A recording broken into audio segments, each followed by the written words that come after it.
গাজায় হামাসের হাতে আটক জীবিত সব ইসরায়েলি জিম্মিকে মুক্তি দিয়েছে ফিলিস্তিনের স্বাধীনতাকামী সংগঠন হামাস। সোমবার সকালে প্রথম ধাপে 7 জিম্মিকে ও পরে দ্বিতীয় ধাপে মুক্তি দেওয়া হয় আরও 13 জনকে। অন্যদিকে যুদ্ধবিরতি চুক্তির আওতায় ইসরায়েলি কারাগারে আটক ফিলিস্তিনি বন্দীদেরকেও মুক্তির প্রক্রিয়া চলছে। এদিকে তেল আবিব বিমানবন্দরে অবতরণের পর মার্কিন প্রেসিডেন্ট ডোনাল্ড ট্রাম্প জেরুজালেমের পথে রয়েছেন। সেখানে তিনি ইসরায়েলি পার্লামেন্ট নেসেটে ভাষণ দেবেন। আরও জানাচ্ছেন রায়হান মুন্সি।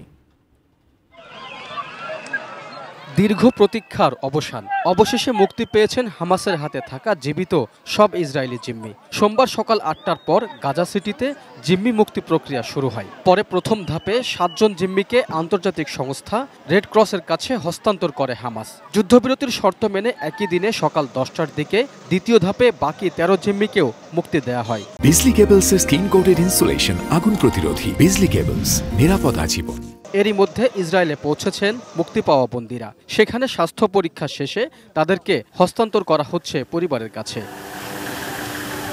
এদিকে এখনও গাজায় ফিরছেন ফিলিস্তিনিরা, তবে খাবার, পানি ও প্রয়োজনীয় ওষুধের অভাবে দেখা দিয়েছে নতুন সংকট। যুদ্ধবিরতি চুক্তি অনুযায়ী রাফা সীমান্ত দিয়ে রোববার থেকে ত্রাণ প্রবেশের কথা থাকলেও এখনও তা পূর্ণমাত্রায় শুরু হয়নি। বর্তমানে গাজার বাইরে প্রায় 1,70,000 টন খাদ্য, ওষুধ ও আশ্রয় সামগ্রী আটকে আছে, যা যুদ্ধবিরতি স্থিতিশীল থাকলে দ্রুত পাঠানো সম্ভব হবে বলে জানিয়েছে জাতিসংঘ। অন্যদিকে গাজার ধ্বংসস্তূপের মাঝে মাথা গোজার ঠাঁই করতে চলছে পরিষ্কার পরিচ্ছন্নের কাজ। এ সময় বেরিয়ে আসছে মৃতদেহ। উপত্যকা জুড়ে এখনও প্রায় 9,500-এর বেশি মানুষ ধ্বংসস্তূপের নিচে চাপা পড়ে আছেন, যাদের সন্ধানে চলছে উদ্ধার অভিযান। তবে পর্যাপ্ত যন্ত্রপাতির অভাবে ধীরগতিতে চলছে উদ্ধার কার্যক্রম।